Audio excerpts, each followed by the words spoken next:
Whisper, Whisper, a psychological horror story by Undersaid Studio. I first noticed it in the quiet moments. Not the kind of quiet where the world feels calm, but the kind where everything is still and your thoughts start speaking louder than they should. It sounded like someone whispering my name. Soft, careful, almost polite. I assumed it was my imagination.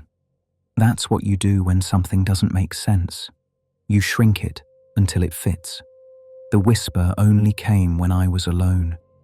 Never when the TV was on. Never when someone else was nearby. Just me and the silence.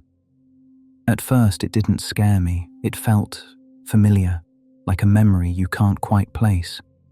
The whisper didn't come from one direction. It wasn't behind me or beside me or in the walls. It felt closer than that, as if it was coming from inside the room itself, from the space between things. Sometimes it said my name, sometimes it didn't use words at all. Just breath, slow, intentional, waiting. I tried recording it once. I left my phone on the table overnight, the room completely silent. In the morning, I listened back. Nothing, no whisper, no breath, just static. But something was wrong. Between the static, there were gaps, perfect gaps, as if the sound had been removed. That's when the whispers changed. They stopped saying my name. Instead, they started asking questions. Questions no one should know the answers to. Why do you lock the door if you don't expect anyone to come in?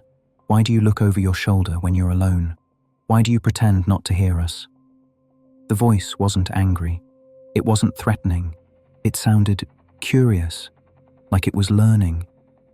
I started answering out loud, not because I wanted to, because the silence felt worse. Each time I spoke, the whisper grew clearer, closer, less careful. It began to interrupt me, finishing my sentences, correcting me, laughing softly when I lied. One night, as I lay in bed, the whisper finally spoke without hesitation. We don't live in the walls. We live in the quiet you leave behind. I didn't sleep after that. The next morning, my phone buzzed. A notification, no sender, no message preview, just 2 words. Whisper, whisper. I deleted it immediately, but the phone kept vibrating, over and over. Each time I checked, the same message, as if it was reminding me, not warning me. I've stopped answering now. I've stopped recording. I keep the TV on, the lights on, the noise constant. But the whisper doesn't need silence anymore. It's learned my voice. Sometimes, when I think I'm alone, I hear myself speaking from another room, repeating my thoughts, practicing, waiting for me to stop listening.